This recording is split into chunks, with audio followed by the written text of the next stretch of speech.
બોલો પપ્પા, શું વાત કરવી હતી મારી સાથે? જો દીકરા, હા, નેહા બિચારી હજી કાલે થાકેલી પાકેલી આવી છે હા, તો એનું અને એની સામે હું આ બધી વાત કરવા નહોતો માંગતો, એટલે તને આ બહાર લઈને આવ્યો છું. શું કહેતો હતો તું? તારે વિદેશ જવું છે? હા, દીકરા, તું તો જાણે છે ને કે આ નેહા જ્યારથી વિદેશમાં ગઈ છે ત્યારથી બિચારી સાવ એકલી પડી ગઈ છે અને વિદેશમાં આપણું કોઈ નથી. ના તારા ખબર અંતર પૂછવા વાળું કોઈ હશે, ના તને સાંત્વના આપવા વાળું કોઈ હશે. બસ આ એકલો એકલો રહી અને ચીડચીડીઓ બની જશે. આમ પણ અહીંયા અમે લોકો સાથે છીએ તોય તારું મગજ આ રીતનું છે. હવે ત્યાં એકલો પડી જાય તો તારું મગજ કેવું થયું? જો દીકરા, હું તો તને એક જ સલાહ આપું કે આપણે ક્યાંય જવું નથી. આપણે આયના રહે આખો પરિવાર સાથે હળી મળીને રહીએ છીએ ને. અહીંયા તને કંઈ ખાવા પીવામાં વાંધો રહેવા દો. ના તારે ખૂટે છે મને એ કે? એ જે હોય તે. મોટી બેન ગઈ છે ને વિદેશ, તો મારે જવું છે. અરે વિદેશની શું વાત કરું, તમે શું કીધું કે ત્યાં સાંત્વના આપવા વાળું કોઈ છે નહીં, આપણી ખબર પૂછવા વાળું કોઈ છે નહીં. નથી. અરે પણ જરૂર જ શું છે? આવકનો એટલો મોટો સ્ત્રોત હોય, જીવવાની સાચી ઓળખ હોય, ત્યાં જોઈએ શું બીજું? દીકરા, જેમાં પૈસા હોય ને તો ખબર પૂછવા વાળા પણ આવે અને સાંત્વના આપવા વાળા પણ આવે. તું જાણતો નથી દીકરા, હજી સુધી તું એકલો રહ્યો નથી ને, એટલે હા એકવાર એકલો રહીને જો તો તને ખબર પડે. અરે વિદેશ તો બહુ દૂરની વાત છે, ખાલી અહીંયા ને અહીંયા આપણા શહેરમાં થોડાક દિવસ એકલો તો રહી જાઓ તો તને ખબર પડે. એ જે હોય તે. મારે છે ને વિદેશ જવું છે. અરે મારું નામ બનાવવું છે, મારી આગવી ઓળખ ઊભી કરવી છે. અરે દીકરા, તો દેશમાં રહીને પણ તું તારી આગવી ઓળખ ઊભી કરી શકે. આ અરે દેશમાં તારે ધંધો ચાલુ કરવો હોય તો બોલ ને, હું તને રૂપિયા આપું. અરે નથી કરવો મારે આ દેશમાં ધંધો.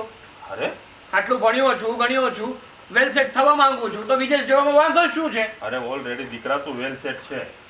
આ તારે કમાવાની જરૂર જ ન. રહેવા દો ને. આ તારા- અહીંયા છે ને સારા એવા સ્કોપ છે જ નહીં. ગમે એટલું કદાચ ને ભણ્યા હોય ને તો આપણે છે ને આપણું કંઈ કરી ના શકીએ અને જોતું હોય એટલું પેમેન્ટ ના મળી શકે તો શું કામનું? દીકરા, કાંઈ કરવાની જરૂર નથી તારે.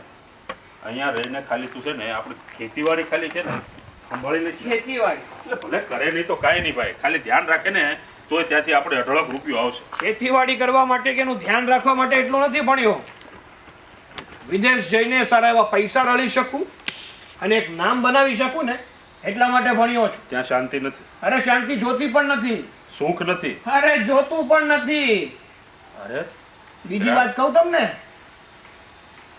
અઠવાડિયાના ખાલી ને ખાલી 5 દિવસ કામ કરવાનું, હમ. વીકમાં 2 દિવસ તો રજા. અરે 5 દિવસમાં જેટલું કમાવું એટલું કમાવ અને 2 દિવસમાં જે મજા કરવી હોય, ખુશી જોતી હોય બધી મળી જાય. હું તને એમ કહું કે તું અહીંયા અઠવાડિયામાં ખાલી 3 જ દિવસ કામ કરજે તો.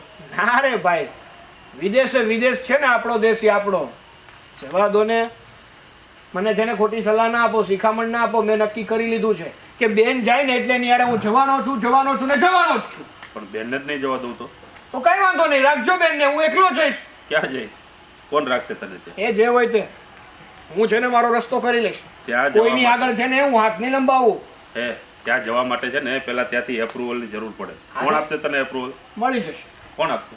ઘણી જગ્યા છે એવી કે બધું થાય. દીકરા, ક્યાંયથી કોઈ કાંઈ ન આપે.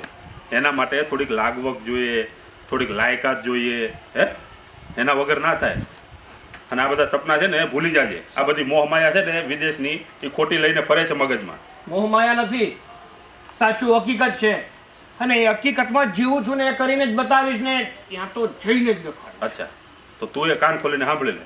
હું એ તારો બાપ છું. નહીં જવા દઉં એટલે નહીં જવા દઉં. તો જોઈએ ને આપણે. તારે આખી જિંદગી અહીંયા અમારી સાથે જ રહેવાનું છે. અને આમ નહીં રહો. પણ તું મારો એકનો એક દીકરો છે. આ તે ભલે આ તને હોય. અમારાથી અલગ નહીં કરવા દઉં. અલગ થઈને જ રહીશ અને વિદેશ જઈને જ રહીશ. એકવાર નામ બની જશે, પૈસા આવવા મળશે ને એટલે તમને લઈ જઈશ. અરે પણ રૂપિયાનો તને હું મોહ છે એટલો તારે રૂપિયા અહીંયા જેટલા જોઈએ એટલા હું આપું તને. અરે સારું જીવન નથી. કોણ જાણે આ તને ક્યાંથી ભૂત ચડ્યું છે? રહેવા દો ને, મારે તમારી સાથે મગજમારી નથી કરવી. અરે એકવાર પણ- કીધું ને મેં તમને કે મારે વિદેશ જવું છે એટલે જવું છે. અરે પણ આ છોકરો છે કાંઈ વિદેશ જવા સારું થઈને એના બાપ અરે તડાતડી કરે